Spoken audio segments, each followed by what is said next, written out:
Welcome back to Conservative Conversations. I am your host, Reed. And I'm Frank. Today is our 100th episode, and we're going to be talking about several different stories, so let's get started.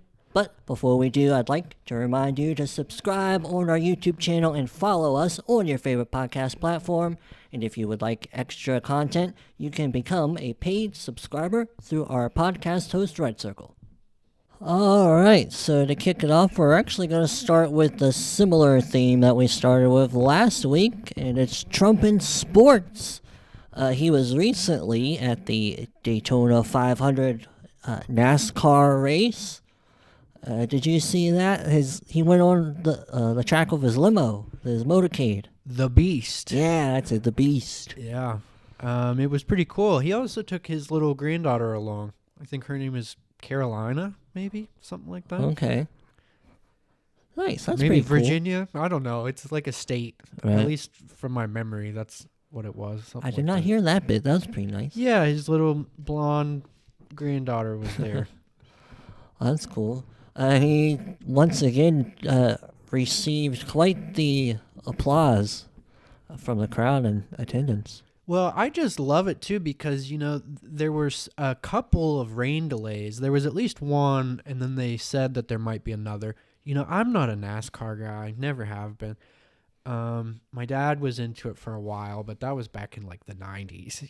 I don't know that he still follows that or anything, but excuse me. But sort of to not only just pump up the crowd, but he was sort of entertaining them. He's an entertainer, and there were these delays going on and stuff, and he flew over in Air Force One, and he was out there doing laps in the Beast, and he went on their like internal headset system, like their radios. Yeah, their radios, and was talking to them, and telling them how he is sort of amazed by what they do and hopes that they all stay safe and have fun, and it just is cool. It's cool to see him work a crowd. He's good at that. Right, and it makes me think of another thought I had, when he was signing the executive order for the female sports and had all the ladies there. He just makes himself so accessible to the people. Yeah. Almost the way it should be. Like, how often did you feel like you could just be somebody that's, like, in attendance with the president? Yeah. When Joe Biden was in office. No, never. I mean, that guy, we've said it before. Other outlets have said it. He was on vacation more than he worked. Right. More than any other president, I believe. I don't think I'm wrong about that. Right. But, and I love some of the analysis about this. I'm sure there's analysis on the other side. That I don't know what they say, but I'm sure, I'm sure there's people who hate this, that he was out there. Mm-hmm. But some of the best analysis I've heard came from Emily Campagno from Fox News, who's very bright girl, former lawyer. Mm-hmm. And she was talking about how, Trump doesn't even need to be doing this. He's not running for re-election or anything. He doesn't need to be schmoozing people or... Right. But that's just who he is. He wants to engage with the American people. He wants to bring people, together around things like this. That's why he was at the Super Bowl, and that's why he's at the Daytona 500. It's not to drive people apart, but to bring people together and to highlight how, it's these sorts of things that really make us Americans, not whether you're red or blue. Right, and our president's not a king who's out of reach. He should feel like it's somebody we can relate to. Yeah, he's one of the people. Yeah, exactly. Yep. I mean, for Pete's sakes, there was a time when you used to be able to just walk right into the White House. 100 years ago or so. Well, and I think this sort of stuff is really necessary in these current times because I mean, if you look, there was just this recent hockey thing. Have you seen the headlines for that? About Yeah. I mean, I think it's sort of terrible. It's like what I've been talking about, this booing, that keeps going on. And I get it. People are allowed to boo. That's fair, I suppose. But I think people should be more cautious about what are we really booing? Why are we really booing these things? Because up there, I'm not sure where this took place, but United States was playing Canada, against Canada. And they came out, they did their national anthem. They were all holding up their oak leaf flags, or whatever that flag is called. Maple leaf, maybe that's what it is, maple leaf. But and they did their national anthem. Maybe there weren't as many Americans in attendance. I don't know. But when they played the American national anthem, the whole place booed the guy out. And I just think that's sad. I mean, I wouldn't boo Canada. I wouldn't boo Joe Biden, maybe in the privacy of my own home, but I just don't really agree with some of that stuff. It should be good sportsmanship and good faith. You know what I mean? And I don't know how to put it. You ought to be able to put those things aside and just play ball, so to speak. Right. It's hockey, but I don't know. It just kind of hurt my heart. But then we turned around and whooped them. So right. 3-1. Yep. So I was proud of that, even though I'm not a hockey guy. Right. Yeah, I think it's interesting. I don't really feel like I'm too bothered by it. I mean, they're a bunch of Canadians. And in sports, I feel like some of sports is the rivalryness, but I guess I certainly understand why you wouldn't want to hear people booing at the national anthem. Well, of course they say, I mean, it all gets whipped up by the media and they spin it, and they say it's all because of this tariff stuff and yada, yada. But what I'm speaking to is, like I said, it's not people's right or ability to boo things. They have the right, they have the ability. I don't have a problem with that. But it's like when we're trying to come together and work on something, we got to figure this out, and come together and figure out what the next step forward is going to be. I don't see why you just boo or egg or, you know what I mean? Just, it's not helpful. Right. That's my biggest point about it. Yeah. I get that. That makes sense. I guess kind of sticking with the international theme, the Vice President JD Vance was over in Europe for, I think he was over there for a couple things. At first, like an AI summit, and I believe some kind of security summit of some sort. And I only heard some bits of his speech, but what I did hear left me with like this sort of feeling that America's not gonna just kowtow to our allies on the international stage anymore, and we're gonna kind of do the thing, do things our way, and then get with it or roll on, because we're prioritizing our country first, which every country should be doing, because it's similar to, most people have been on an airplane when they talk about those masks, the rubber jungle that comes down. You put your mask on first before you help other people. Yeah. Well, we're putting our own mask on first right now. That's a good analogy, I think. Very good analogy. And, I think it's an important point that I wish people would really take in, because, to go back to Canada, I mean, this thing, they're crying about how they're our biggest ally and our closest ally and all of this. And right. They're saying, the tariff situation's really hurting them, is really going to put a lot of people out of work and all of this. But all we're asking for is some reciprocity. Right. And that's all we want from all the nations. And you've seen Trump. I mean, certain people will say that all he wants is to be able to claim a win, me. So as long as they're willing to come to the table, give something, Right. That's all we're really asking for. Let's get at least closer to being reciprocal. Okay, maybe it's not. Maybe it is unbalanced, the way our trade goes. But we could at least take steps to address our issues. Right. And it's not just, oh, America's so bad. Right. I don't think so. I mean, no, and whether a lot of the countries would want to admit it or not, they need us, whether economically or militarily.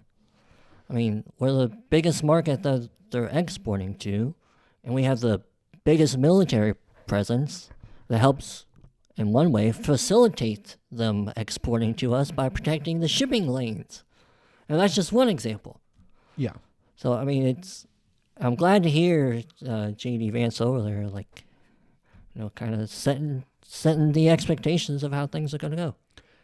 Well, and what I love about it is, there's a lot of fear-mongering.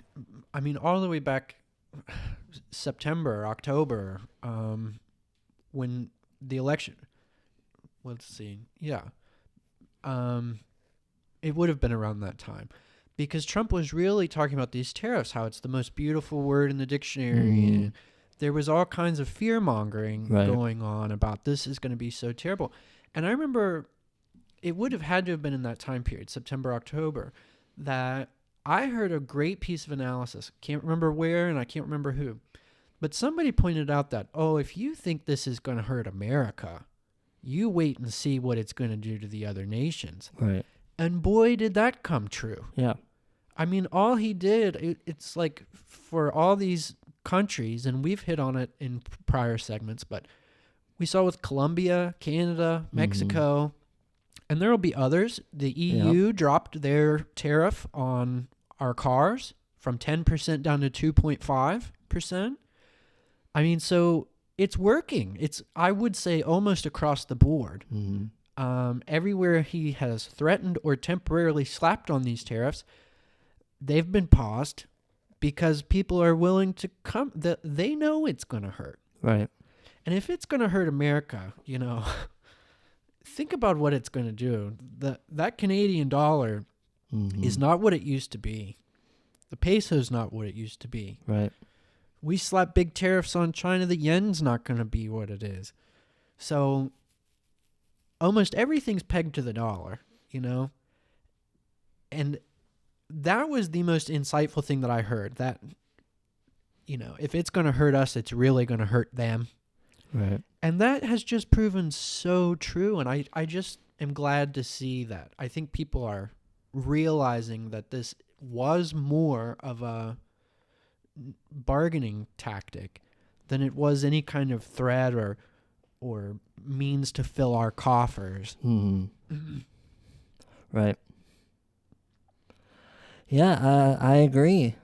I mean, it's definitely, seems to be working. Yeah, we've got people sort of, I mean, I don't know how to put it.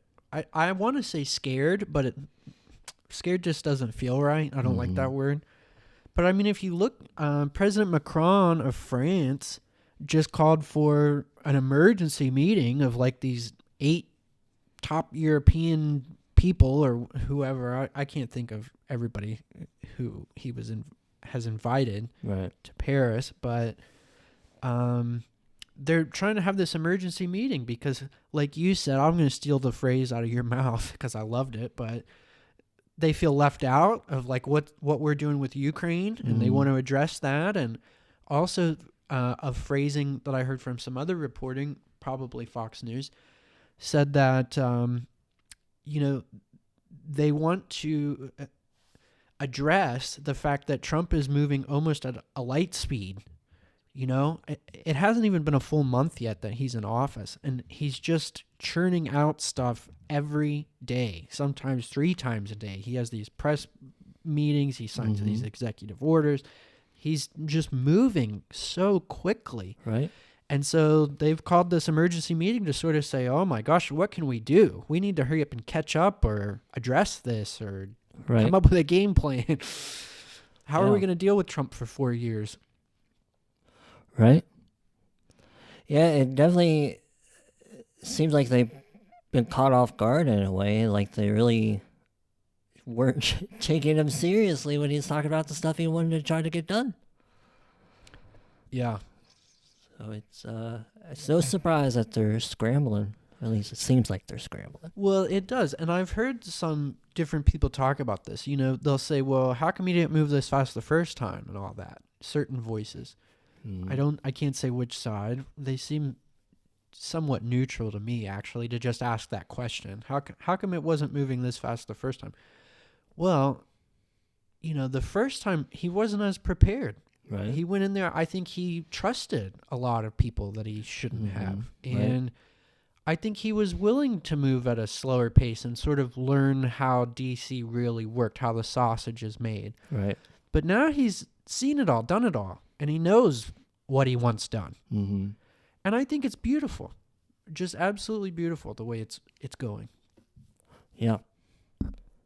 Definitely. And I guess speaking of going beautifully, not a very good transition. But you wanted to bring up some more financial stuff from Doge, right? Well, that's right. Probably a few points on a couple financial things, but yeah, I think a lot of it is coming, you know, is being spearheaded, you might say, by Doge. Not only what they've uncovered at USAID, and you know, they've said they're going to look into the education department, and they're supposed to look almost department by department. Yeah, that's what it sounds like. But it sounds like they're gearing up to go after the IRS next, which I just love. We might have mentioned this in a prior segment. It seems to me maybe we did, but maybe not. But if you remember, IRS has gotten in trouble before for their spending. So I love to see this being addressed. They've just, under the prior administration, hired all these IRS agents. Those people have supposedly been halted, or their contracts have been suspended for the time being. And I guess that's how they're starting with IRS. Before they start turning over other rocks, they're just putting a pause on these people who were freshly hired. So I think that's an interesting way of going about it, and I can't wait to see what they uncover at the IRS. Right. But they've also been doing a lot of this, what's called clawbacks. Like Pam Bondi just did a clawback for funds that were turned over to New York City to pay for housing these migrants. I don't know if you heard about that, but it was a pretty big figure. Yeah. Like 59 million? Something to the tune, somewhere between 50 and 70. I don't know what the figure. You're probably pretty right, but big figure. And they've clawed that back from New York, which New York is pretty upset about. But you've seen it in other places. I'm not sure exactly like what to cite as far as this, but I heard the reporting that some of these green initiatives have been paused. You know, Biden's administration was really trying to push money out the door at the last minute. Right, yeah. I heard somebody use the phrase throwing gold bars off of the Titanic. So they were really just trying to get rid of this money that they had. But one in particular that I definitely wanted to touch on was there has been some false reporting out there by Rachel Maddow, everybody's favorite Looney Tune liberal. Yeah.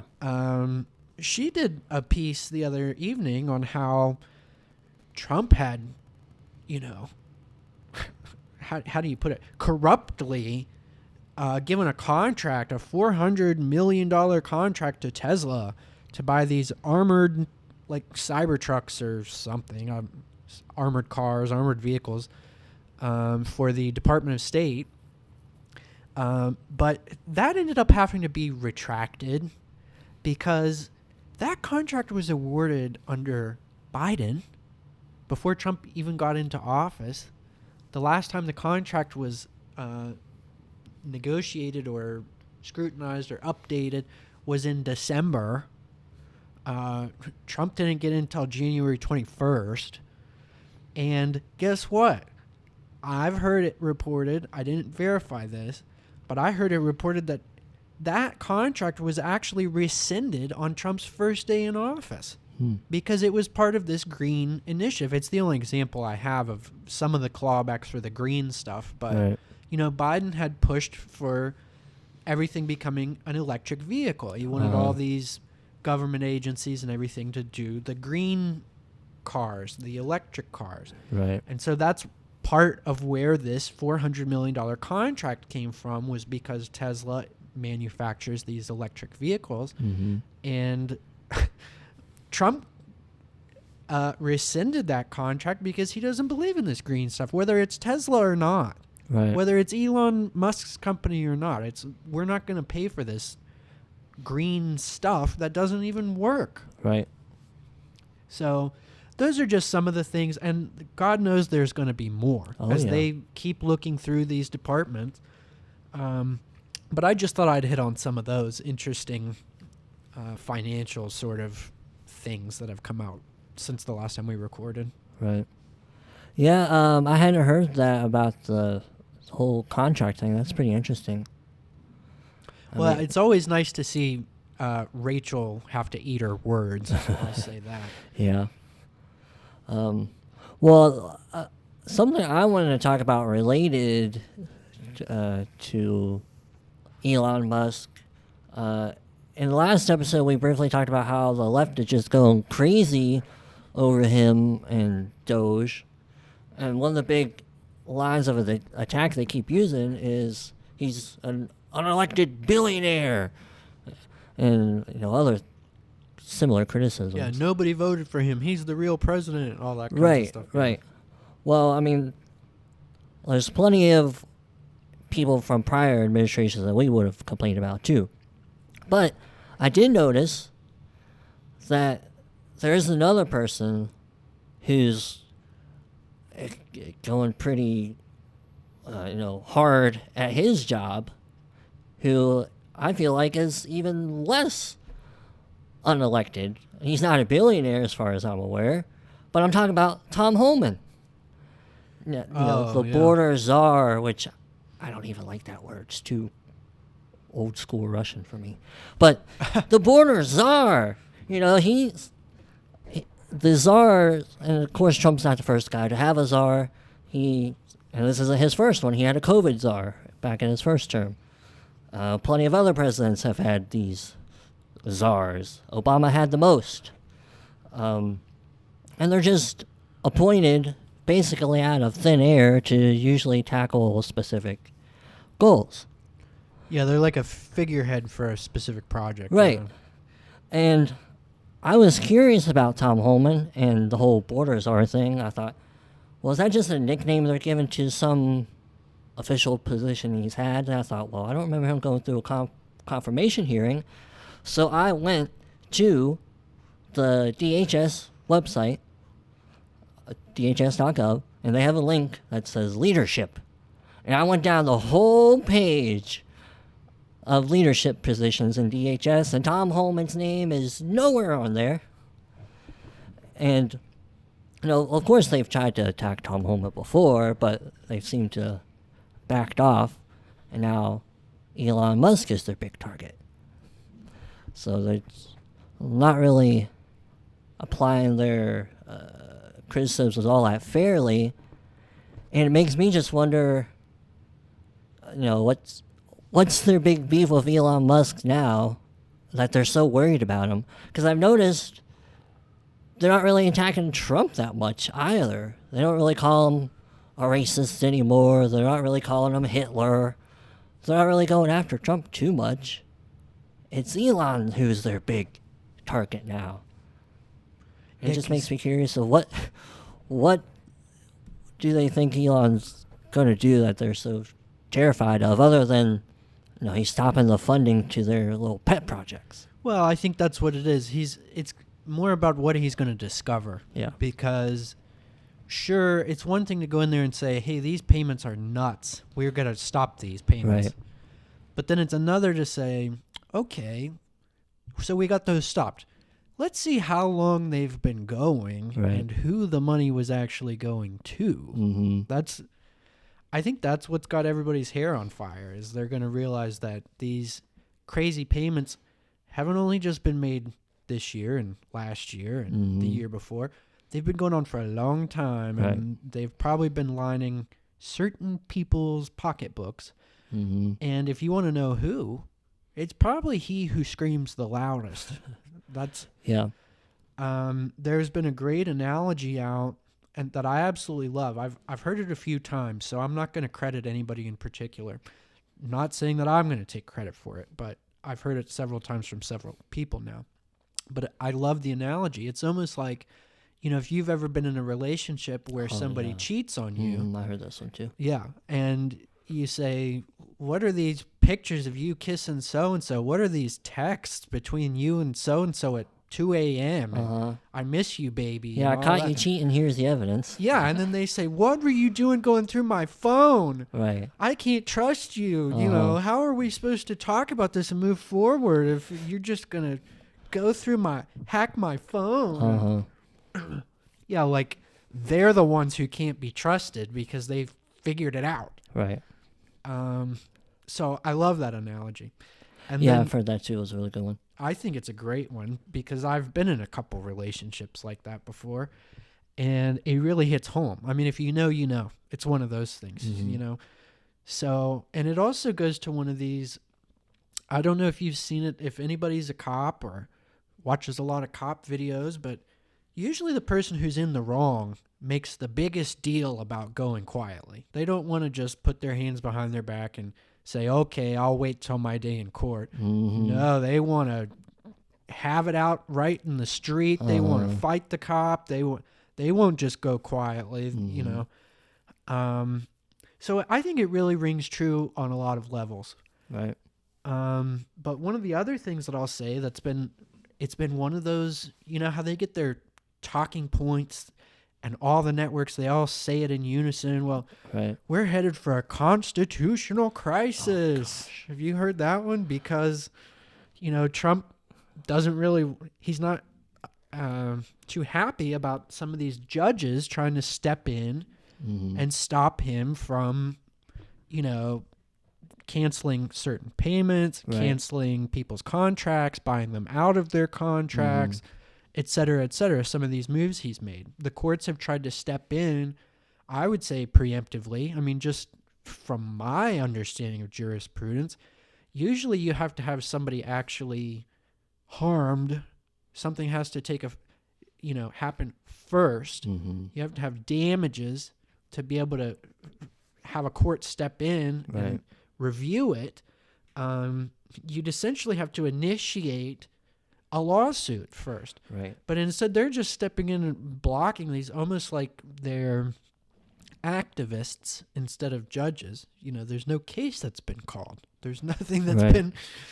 So I just find that so ironic. And there have been a couple of times that I find myself growing upset at these talking heads on the liberal side for saying this constitutional crisis because Trump is ignoring the law. Right. Well, he has said that he will abide by what the courts say. He just is upset by it because it stops the momentum. Right. And in a way it seems silly because that's sort of the last thing I was listening to before we started recording was part of that press meeting he had with Elon in the office. And they were talking about the judges, and they both made the point that you would think these judges would be interested in trying to stop fraud, if there are indeed cases of it, which would probably have to also go through the court. But you'd think they'd be interested in trying to figure it out instead of stopping it. Right, exactly. So, but the other thing I just wanted to point out about that is, I'm sure we've said it before. I'm sure our audience knows, but Biden and the student loan thing. They've played clips of him saying, the Supreme Court blocked me, but they didn't stop me. Right. And he tried over and over and over to dodge the Supreme Court and to keep trying to forgive these loans. So I think it's so funny, whataboutism and they say turnabout is fair play. Mm-hmm. Well, I just think it's ridiculous, especially if you're somebody in the media. If you purport yourself to be a journalism and you want to say, oh, my hair's on fire because Trump found some fraud and canceled some contracts. I just think it's crazy because you didn't hear anything about Biden doing this illegal stuff. I mean, maybe they asked him a few questions at some press conferences, but you didn't really have pushback in the same manner. Right. Yeah, I agree with that. But, to bring it back to what I was talking about, I just thought it was so at least curious to me is how, because even before, Elon started doing this thing with Doge, they didn't like him because of him taking over Twitter. And it kind of follows their playbook of if somebody doesn't agree with him anymore, they're an enemy to him now, the left. Well, and I think it's good that you should bring that back in to mention Twitter, because a lot of people saw what he did with Twitter. I mean, not only the release of the Twitter files and everything we discovered from that whole saga, but he did make very efficient changes to Twitter, streamlined the whole process, gutted things that didn't need to be there, fired people that didn't need to be there. He slimmed that whole thing down. And I think that's what they're so frightened of, is that they know that this guy's really effective.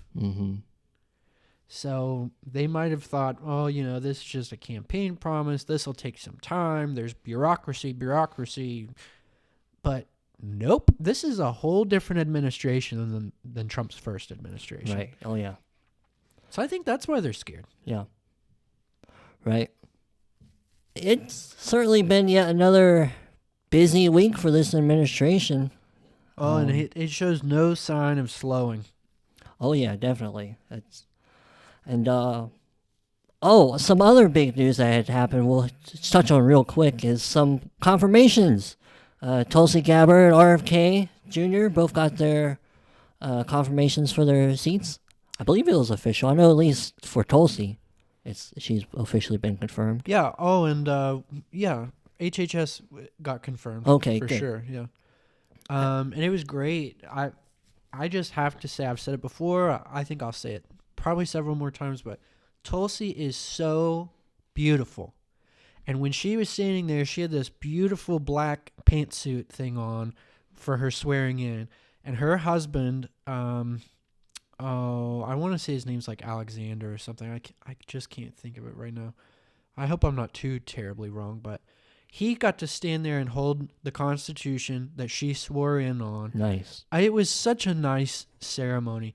Now, I didn't get to see the official swearing in of RFK, but I figure it probably went well too. He did give a speech, and I heard snippets of the speech he gave, but it was a short speech, small. It just happened in the Oval Office, if I'm not mistaken. So it was a sort of a small crowd there, probably mostly press, but it was a good speech, and I'm glad that he got confirmed. I think he's really going to be a good one. And Tulsi's really going to be a good one. And I swear I put up a poll on, it's just sort of a yes-no poll, but I put one up on our Truth Social account where you can find us at Contempt Conserve on Truth Social if you're there. But I said, she's got to be the most beautiful DNI we've ever had. And everybody resoundingly yes across the board. So, yep. Well, that's good. Well, listeners, if you have enjoyed this great conservative conversation, we hope you follow us on your favorite podcast platform and subscribe to our YouTube channel. You can find us on Apple, Stitcher, Spotify, and many more. And on YouTube, just search at Conservative Conversations 92 and we'll come up. Oh, and it's a bit late in the episode, but this is our 100th episode. I suddenly remembered as we're closing out here. So we thank you for sticking with us and listening. It helps us keep going and making these episodes for you. That's right. And we definitely would encourage you, if you're a new listener or you've just recently found us, to go back and check out some of our old episodes or older episodes to see the sort of material that we've covered and how we've evolved. We've had some changes to our sort of programming and what you see while you watch the video. And, we've been trying to grow and adapt. And so, yeah, I would just encourage you to see that we haven't really changed. We've been following these stories, and we hope you would continue to watch us. If you haven't subscribed, we hope you'll do that. We hope you'll like, comment, share us with a friend or two. And as always, we thank you for listening.